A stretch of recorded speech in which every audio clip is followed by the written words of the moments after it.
যে সিটি কর্পোরেশনের চলমান যে প্রোগ্রামগুলো রয়েছে সেখানে আপনার প্রত্যেকটা ডিপার্টমেন্টেরই তাদের নিজস্ব প্রোগ্রাম রয়েছে, সেটা ডেঙ্গু হোক অথবা কোভিড হোক। তো সেই প্রোগ্রামগুলো কিন্তু চলমান রয়েছে, সেগুলোকে আমরা রিভিউ করব, সেগুলোকে বেগবান করব।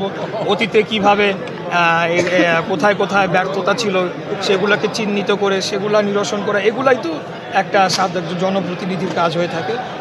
জনপ্রতিনিধি চেষ্টা করে যে যারা কাজ করছে তারা যাতে সঠিকভাবে সফলভাবে করতে পারে এবং যেখানে যেখানে ল্যাকিংস আছে ল্যাবস আছে সেখানে তাদেরকে সাপোর্ট দেয়। এই কাজটি আমরা শুরুতে করব, তারপরে যখন প্রয়োজন হবে যে ধরনের ব্যবস্থা নেওয়ার সেটা আমরা নেব অবশ্যই।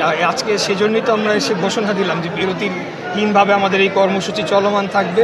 সেখানে যেটা হয়েছে সেই বিষয়ে আমাদের দলীয় বক্তব্য রয়েছে, সেটা দলীয় সিনিয়র নেতৃবৃন্দরা বলতে পারবেন যে কী আলাপ আলোচনা হয়েছে।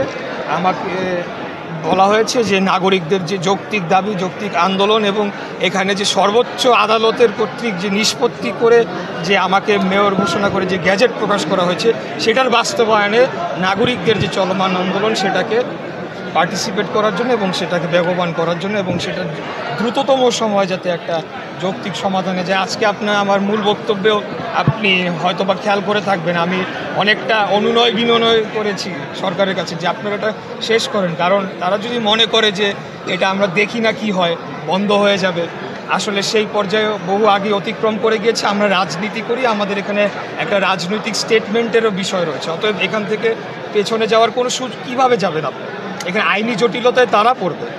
আমরা তো এনসিপি তো বলছে যে 2009 থেকে 24 পর্যন্ত সমস্ত নির্বাচনকে অবৈধ ঘোষণা করবে, সেইটা কি একটা বাধা? এনসিপি কি সরকার? এনসিপি ঘোষণা করলে কি সেটা অবৈধ হয়ে যাবে?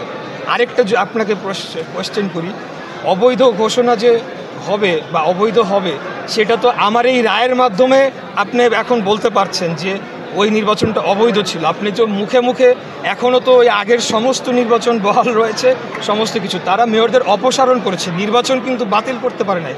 অথচ তারা ভুল প্রপাগান্ডা করছে যে এটাকে যদি তারা অ্যালাউ করে তাহলে সবগুলোকে বৈধতা দেওয়া হবে না, উল্টা এটাকে যদি তারা মেনে নেয় তাহলে পরে এটা এস্টাবলিশড হলে একটা দালিলিক প্রমাণ রয়ে গেল যে হাসিনার আমলের যে নির্বাচনগুলো সেখানে কারচুপি হয়েছে, ভোট ডাকাতি হয়েছে, সেগুলো অবৈধ ছিল এবং সেটা রেজাল্ট পাল্টানোর মাধ্যমে সেটাকে বৈধতা দেওয়া হয়েছে, তাই না? এটাই তো খুব সহজ একটা হিসাব হওয়ার কথা। কিন্তু আমি মনে করি যে সর্বোপরি এখানে কিছু কিছু ব্যক্তির রাজনৈতিক উদ্দেশ্য রয়েছে যে তারা এখানে বসে বিভিন্ন কিছু নিয়ন্ত্রণ করবে, নির্বাচনের আগে তারা একটা সেট দিবে, নানা কিছু ছিল, আপনিও এই বিষয়গুলোতে অবগত আছেন।